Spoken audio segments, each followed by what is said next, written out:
Kamu ngerasa kurang bahagia? Atau pengen hidup lebih bahagia? Yuk kita kenalan lebih dalam dengan 10 emosi positif. Dan kita akan ketemu rahasia-rahasia yang bisa bikin kita hidup lebih bahagia. Nggak percaya? Simak video ini sampai habis ya.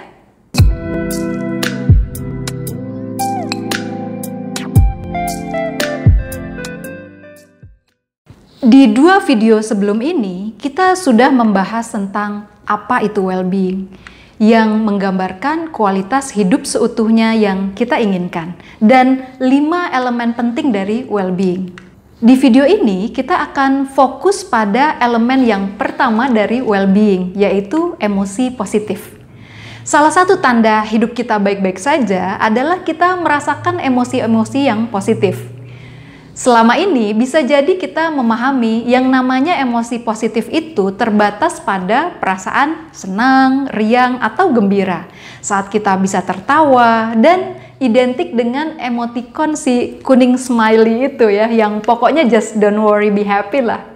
Akibatnya banyak orang merasa hidupnya kurang bahagia. Karena nggak setiap saat kan kita bisa ngerasa riang, gembira, dan tertawa-tawa gitu. Saya mau cerita tentang hasil penelitian seorang psikolog, yaitu Ibu Barbara Fredrickson, yang banyak meneliti tentang emosi positif dan menulis buku tentang positivity. Ibu Barbara ini fokus meneliti 10 emosi positif yang akan kita bahas satu persatu dalam video ini. Ini penting banget loh buat kita ketahui teman-teman, karena emosi positif itu ibarat sumber mata air yang bisa memberikan energi dan kebahagiaan buat kita. Orang yang kekurangan emosi positif atau yang emosi negatifnya lebih banyak dari emosi positifnya, pastinya bakal ngerasa kurang bahagia dan kurang punya energi yang positif dalam ngejalanin hidupnya. Kita mulai ya membahas 10 emosi positif ini. Emosi positif yang paling kita kenal adalah joy atau perasaan senang, riang atau gembira. Ini emosi yang muncul pada saat kita mendapatkan apa yang kita inginkan. Saat hidup sepertinya berjalan seperti yang kita harapkan. Misalnya saat kita ikut kompetisi dan ternyata menang, atau saat kita melamar pekerjaan dan diterima. Perasaan kita pastinya senang dan gembira, rasanya pengen senyum terus gitu. Bahkan kalau senengnya kebangetan, itu sampai rasanya pengen loncat-loncat sambil teriak ya. Tapi sebenarnya perasaan gembira dan banyak emosi positif lainnya tidak hanya timbul pada saat kita mendapatkan sesuatu yang besar. Seringkali hal-hal kecil juga bisa membuat kita merasakan emosi positif. Nah, kita perlu lebih peka nih, mengenal hal-hal kecil yang bisa bikin kita ngerasain emosi positif, supaya kita bisa lebih banyak ngerasain emosi positif. Emosi positif juga nggak harus selalu diekspresikan keluar kok, tapi tetap kita rasakan di dalam hati, dan ini tidak kalah maknanya buat kita yang merasakan. Emosi positif yang kedua adalah gratitude atau rasa syukur. Emosi ini muncul saat kita merasa menerima sesuatu yang lebih dari yang kita harapkan, dalam bentuk apapun, bisa dalam hal besar maupun hal kecil. Misalnya saat kendaraan yang kita tumpangi mogok, ternyata ada pengendara lain yang berhenti dan menawarkan bantuan. Saat kita sedang butuh banget bantuan, secara tak terduga ada orang yang memberikan bantuan tanpa diminta. Rasa syukur membuka hati kita dan mendorong kita untuk memberi kembali. Rasa syukur juga bisa kita rasakan saat kita terhindar dari hal buruk yang sebenarnya bisa saja terjadi. Misalnya, saat kita merasakan gejala COVID dan dites PCR dan ternyata hasilnya negatif, kita merasa lega dan penuh syukur. Saya ingin menggarisbawahi teman-teman bahwa rasa syukur muncul saat kita merasa menerima sesuatu yang lebih dari yang kita harapkan. Ini berarti rasa syukur berbanding lurus dengan ekspektasi kita. Saat ini banyak orang yang sebenarnya menerima banyak dalam hidupnya, tapi tidak merasakan rasa syukur ini karena menganggap apa yang diterima itu sebagai sesuatu yang biasa saja, atau sudah sewajarnya, atau sudah seharusnya, atau bahkan tidak sesuai dengan keinginannya. Misalnya nih, seorang anak yang menganggap pemberian dari orang tua itu ya memang sudah seharusnya, sudah jadi kewajiban orang tua. Jadinya ya nggak ada perasaan bersyukur, biasa aja gitu. Emosi positif berikutnya adalah serenity atau perasaan tenang dan damai. Serenity ini sifatnya low key ya istilahnya. Artinya samar atau sederhana. Sehingga kita bisa nggak ngeh atau nggak sadar pada saat merasakannya.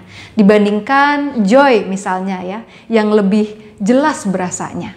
Saat merasakan serenity, kita merasa tenang dan damai. Biasanya kita rasakan pada saat kita berada dalam situasi yang nyaman dan enak banget. Kita bisa jadi tidak melakukan apa-apa. Cuma duduk santai, menarik nafas panjang, menikmati suasana, tapi tetap berasa kalau kita dipenuhi oleh emosi positif. Misalnya, saat kita sedang menikmati ketenangan di tengah alam. Itulah mengapa banyak orang dari kota yang pada saat liburan pergi ke daerah yang sepi, ke pegunungan, pantai, atau pedesaan. Tidak untuk melakukan suatu kegiatan tertentu, tapi lebih untuk bisa bersantai dan merasakan perasaan tenang dan damai ini. Tapi kita bisa juga kok merasakan perasaan tenang dan damai ini dimanapun sebenarnya. Misalnya saat sekedar menikmati hari libur yang tenang di rumah. Barbara Fredrickson juga menyebut serenity ini afterglow emotion, yaitu emosi yang kita rasakan setelah suatu peristiwa positif yang berkesan saat kita mengingat atau mengenangnya. Misalnya, pernah nggak teman-teman menghirup secangkir teh atau kopi di pagi akhir pekan yang tenang, sambil dengan bahagianya mengingat kejadian menyenangkan yang berkesan di minggu tersebut. Emosi yang keempat adalah interest atau perasaan berminat. Emosi ini kita rasakan saat perhatian kita tertuju pada sesuatu yang baru dan menarik buat kita. Sesuatu di sini bisa jadi suatu bidang, suatu aktivitas, benda, tempat, ide, atau bisa juga seseorang. Pasti teman-teman inget dong rasanya saat kita naksir dengan seseorang atau nemuin suatu hal baru yang menarik banget. Kita merasa excited, merasa tergugah, seperti teraktivasi dan termotivasi untuk mengenal, mencoba, atau mempelajari hal baru tersebut. Rasa berminat ini mendorong kita untuk mengeksplorasi dan terbuka untuk mempelajari dan menerima ide-ide baru. Yang kelima adalah hope atau harapan. Kebanyakan emosi positif kita rasakan saat kita merasa aman dan nyaman. Dalam hal ini, hope atau harapan adalah pengecualian. Harapan justru muncul saat situasi yang kita hadapi tidak atau belum sesuai dengan keinginan kita, atau saat ada ketidakpastian. Di dalam situasi seperti ini, harapan adalah keinginan akan terjadinya sesuatu yang lebih baik, disertai keyakinan bahwa hal itu bisa terjadi. Walaupun di sisi lain juga ada kekhawatiran. Harapan berfungsi sebagai penahan diri kita agar tidak jatuh ke jurang putus asa dan mendorong kita untuk berusaha mengubah keadaan dan membuat perencanaan untuk masa depan yang lebih baik. Yang keenam adalah pride. Pride atau rasa bangga seringkali dipandang sebagai hal yang negatif, dipandang identik dengan kesombongan atau merasa diri berjasa. Tapi di sini pride adalah perasaan bahwa kita sudah melakukan sesuatu yang baik atau telah berkontribusi untuk mencapai sesuatu yang baik. Rasa bangga muncul saat kita berhasil meraih suatu prestasi atau pencapaian dari hasil usaha dan kemampuan kita. Bisa pencapaian di sekolah, di pekerjaan, dalam hobi, maupun dalam hal pribadi dan sosial. Misalnya saat kita berhasil menurunkan berat badan menjadi ideal, atau berhasil menolong adik kita belajar hingga lulus ujian. Rasa bangga yang proporsional dan diimbangi dengan kerendahan hati merupakan emosi yang positif dan mendorong kita untuk lebih tangguh pada saat menghadapi situasi atau tugas yang sulit. Yang ketujuh adalah amusement atau perasaan terhibur. Amusement berbeda ya dengan joy. Amusement biasanya muncul pada saat kita bersama orang lain dalam situasi yang nyaman dan tidak serius.